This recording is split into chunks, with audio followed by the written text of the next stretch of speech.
प्रिय विद्यार्थियों, मैं doctor Bhavna Shimali, professor drawing and painting, SMB government college Nathdwara. विद्यार्थियों, हमने पिछली कक्षा में पढ़ा था राजस्थानी चित्रशैली की 4 शैलियों के बारे में, जिनमें से मेवाड़ और मारवाड़ चित्रशैली के बारे में आपको विस्तृत विवरण के साथ में पिछली कक्षा में पढ़ाया गया था। इस सेशन में हम जो पढ़ने जा रहे हैं वो है ढूंढाड़ी चित्रशैली व हाड़ौती चित्रशैली। ढूंढाड़ी चित्रशैली की जो उपशैलियाँ हैं जयपुर, अलवर और उनियारा है, जिसे जयपुर चित्रशैली भी कहा जाता है।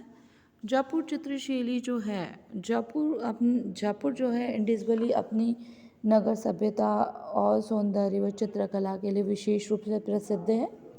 यहाँ के राजपूत शासक कच्छावा वंश के थे और इनका प्रदेश ढूंढाड़ राज्य के नाम से प्रसिद्ध था।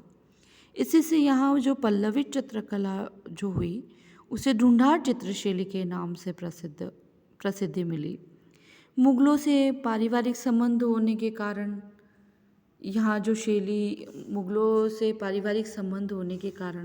यहाँ पे मुगलियाई चित्रशैली का प्रभाव देखने को मिलता है। आमेर जयपुरी चित्रों में विशेष तौर से मुगलियाई प्रभाव आया। 17वीं सदी के प्रारंभिक दशकों के आसपास मान सिंह की छतरी में बड़े भित्ति चित्र, मोजमाबाद के भित्ति चित्र, अजमेर के मखदूम शाह के मकबरे के बने भित्ति चित्रों के अवशेष आमेर शैली के प्रारंभिक चित्रों की पुष्ट रूपरेखा प्रस्तुत करते हैं। आमेर शैली का दूसरा महत्वपूर्ण चरण राजा जयसिंह के साथ प्रारंभ होता है। महाराजा सवाई जयसिंह के समय में 1709 में चित्रित रागमाला विशेष उल्लेखनीय है। सवाई जयसिंह ने ही जयपुर को बसाया था, इसीलिए जयसिंह ने बसाया से उसका नाम जयपुर रखा गया। आमेर से जो प्राप्त तिथियुक्त यह पहली रागमाला है। सवाई प्रताप सिंह 1779 से 1803 का टाइम है इनका। उन्होंने जयपुर कलम को एक नया यौवन प्रदान किया। इस समय उन्होंने कृष्ण लीला, नायिका भेद, राग रागिनी, भागवत पुराण आदि विषयों पर हजारों चित्र बने। इसी चित्र परंपरा को महाराजा जगत सिंह जी ने 1803 से लेकर 1818 तक चलाते रहे। पुंडरिक हवेली के जो चित्र हैं, भित्ति चित्र, वो गोवर्धन धारण तथा रास मंडल वाले सारे संसार में प्रसिद्ध चित्र इनके समय में ही बने। इसके पश्चात सवाई जयसिंह द्वितीय जो है 1818 से 35 के समय में भित्ति चित्रों में यूरोपियन प्रभाव झलकने लगा। जैसा कि आपको बताएं कि 19वीं शताब्दी की जो चित्रकला है उनमें अंग्रेज़ों का आगमन भारत में हो गया था और वो जो भारत के जो कलाकार थे उन कलाकार उनके प्रशय में कार्य करने लगे। उस कारण से इस कला पर यूरोपियन प्रभाव का टच देखने को हमें मिलता है। जयपुर शैली का जो प्रधान केंद्र रहा है वह जयपुर अजमेर रहा है। कच्छावा राजवंश के संरक्षण में तथा ढूंढाड़ क्षेत्र में विकसित होने के कारण कुछ विद्वान इन्हें जयपुर शैली को कच्छावा शैली तथा ढूंढारी शैली के नाम से भी संबोधित करते हैं। जयपुर चित्रकला की एक उपशैली अलवर कलम भी है। सन 1775 में जब जयपुर से अलग होकर राजा प्रताप सिंह 1756 से 91 के राजस्व में अलवर स्वतंत्र अस्तित्व प्राप्त कर सका। महाराजा विनय सिंह अलवर के राजाओं में सर्वाधिक कला प्रेमी तथा कला पारखी हुए। महाराजा ने अपने ग्रंथ बनवाए जिनमें विशेष उल्लेखनीय सैकड़ों चित्रों से सुसज्जित महाभारत का सबसे बड़ा स्क्रोल 90 मीटर लंबा है। इसी समय अलवर में चित्रित स्क्रोल बनाने की विशेष प्रवृत्ति रही। जयपुर व अलवर चित्रशैली के प्रमुख कलाकार निम्नलिखित हैं। जो जयपुर में जो थे वो साहिर राम, रामजी दास, गोविंद जी, हीरानंद, त्रिलोकनानंद थे। अलवर के जो थे वो शिव कुमार, डालू राम, बलदेव, साहिब राम, गुलाम अली, जमुना दास, मंगल सेन, नानक राम व बुद्ध राम थे। ये तो हुई हाड़ौती ढूंढाड़ी चित्रशैली, जिसे जयपुरी चित्रशैली भी कहा गया है। अब हम पढ़ने जा रहे हैं हाड़ौती चित्रशैली के बारे में। हाड़ौती चित्रशैली, हाड़ौती कौन से राज्य आते हैं उनके बारे में बताते हैं। वर्तमान में हाड़ौती नगर जो है वो बूंदी, कोटा वो झालावाड़ जिले में विभक्त है। बूंदी के जो प्रारंभिक लघु चित्रों में दीपक राज जो भारत कला भवन में सुरक्षित है तथा भैरवी रागिनी नगर निगम संग्रहालय इलाहाबाद में सुरक्षित है। इनका जो रचनाकाल है वो राव रतन सिंह के राज्यकाल में माना जाता है। प्रारंभिक बूंदी चित्रों में मेवाड़ व मुगलों का प्रभाव देखने को मिलता है। बूंदी शैली की दूसरी महत्वपूर्ण कृति जो है भागवत राजकीय संग्रहालय कोटा में ही संग्रहित है। यह संभवतः राव रतन सिंह 1607 से 1631 के काल की है। राजा भाव सिंह 1659 से 82 के समय अनेक चित्रों का निर्माण हुआ, विशिष्टतया रागमाला चित्रों का। इस समय तक बूंदी शैली का अपना निर्जस्व मिल चुका है। भाव सिंह के पुत्र राव राजा अनिरुद्ध ने 1682 से 95 में बूंदी कला में कुछ दक्षिण कला तत्वों का मेल कराया। वास्तु सज्जा के सुरा पात्रों का प्रयोग इसी काल की विशेषता बनी।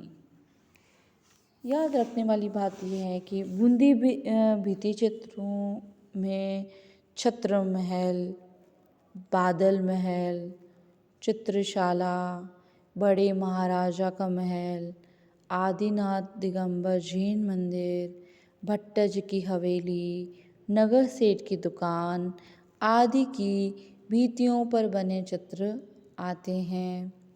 बूंदी से 32 किलोमीटर दूर बसा कोटा आज राजस्थान के स्मृत नगरों में से एक है। कोटा शैली 1992 तक अज्ञात थी। Colonel T.G.. जेर एंडरसन ने अपना निजी संग्रह विक्टोरिया एंड अल्बर्ट संग्रहालय लंदन को भेंट किया तथा उस संग्रह के कुछ चित्र बूंदी से बिल्कुल विभिन्न तर्ज पे पाए गए हैं। देखने को मिलता है कि जैसे ही आप संग्रहालय लंदन की जब गैलरी में देखने जाएंगे तो आपको जो बूंदी शैली के जो चित्र हैं वो बिल्कुल पूरी राजस्थानी चित्रशैली में बूंदी के जो चित्र हैं वो बिल्कुल ही अलग नज़र आते हैं। तभी को खोज के परिणाम के आधार पर माना गया कि 16वीं सदी के अंतिम चतुर्दश में कोटा शैली का अपना निर्जस्व उभरा। मतलब राजस्थान की प्रमुख शैलियाँ तो सब कुछ अच्छी थी, पर कोटा शैली ने अपना विशेष स्थान रख लिया क्योंकि उसने अपना स्वयं की शैली से वो कार्य करने लग गए थे। इसीलिए उन्होंने अपना निर्जस्व, इस शैली में उनका निर्जस्व उभर के सामने आया। इस शैली का स्वतंत्र अस्तित्व, जो स्वतंत्रता देने का जो श्रेय जाता है महाराजा राम सिंह जी, जो कि 1687 से 1707 को जाता है। महाराजा भीम सिंह 1707 से 20 वल्लभ संप्रदाय से विशेष प्रभावित थे। वल्लभ संप्रदाय यानी कि कृष्ण भक्ति वाला वल्लभ संप्रदाय ही कहलाया था। वल्लभ संप्रदाय के लोग कृष्ण को अत्यधिक मानते हैं। उनकी आस्था कृष्ण के प्रति विशेष रूप से रहती है, इसीलिए इसको वल्लभ संप्रदाय, कृष्ण से रिलेटेड होने के कारण इसको वल्लभ संप्रदाय माना गया, जिनको भीम सिंह ने विशेष रूप से श्रेय दिया। इसी भावना से उन्होंने कोटा का नाम नंदग्राम तथा स्वयं का नाम कृष्णदास रख लिया। वो कृष्ण के बड़े भक्त थे भीम सिंह जी, और उनके काल में वल्लभ संप्रदाय को विशेष महत्व मिला। और इसी काल में कोटा में एक कृष्ण मंदिर, मिथिराधीश जी का भी मंदिर हमें देखने को मिलता है, विशेष प्रसिद्ध। इसीलिए ये वल्लभ संप्रदाय से बड़े विशेष रूप से जुड़े हुए थे। इनका नाम भी इन्होंने कृष्णदास रख लिया। अतः इस समय के चित्रों में कृष्ण विषयक अनेक चित्र बने हैं। वल्लभ संप्रदाय से संपर्क में होने की वजह से या उसमें आस्था होने की वजह से उन्होंने सारे कार्य कृष्ण से रिलेटेड करवाए और उन्होंने एक स्वतंत्र चित्रशैली को प्रधानता दी। और कोटा शैली के जो उत्कृष्ट भित्ति चित्र जो देखने को मिलते हैं वो देवता जी की हवेली, जाला जी की हवेली तथा राजमहल में देखने को मिलते हैं। एक बहुत बात है कोटा बूंदी जो हाड़ौती शैली है उसमें सबसे ज़्यादा जो है वो शिकार के चित्रों के मिलते हैं। वहाँ जो राजा शिकार करने जाते थे या शिकार के जो शिकार पे जाने से पहले अपने चित्रकारों को अपने साथ ले जाया करते थे, तो उन्होंने सबसे ज़्यादा शिकार के चित्र हमें कोटा और बूंदी शैली के विशेष रूप से प्रसिद्ध देखने को मिलते हैं। बूंदी के चित्रों में प्रथम महत्वपूर्ण प्रदर्शनी कलकत्ता 28 फरवरी 1949 में आयोजित की गई, जिसका उद्घाटन जो है ओसी गांगुली ने किया। ये तो ही हमारी पूरी राजस्थानी चित्रशैली, जिसमें हमने पढ़ा मेवाड़ी शैली, मारवाड़ी शैली, हाड़ौती शैली एवं ढूंढाड़ी शैली। इसी के साथ हम आगे के सेशन में पढ़ेंगे मुगल चित्रशैली के बारे में। मुगल चित्रशैली क्या है, उनके राजा कौन रहे हुए, उनका समय क्या था, उनके साथ किन कलाकारों ने काम किया, किस राजा के काल में प्रसिद्ध चित्र बने, इन सब के बारे में हम नेक्स्ट सेशन में चर्चा करेंगे। इसी के साथ मैं इस सेशन को विराम देती हूँ। बहुत बहुत धन्यवाद।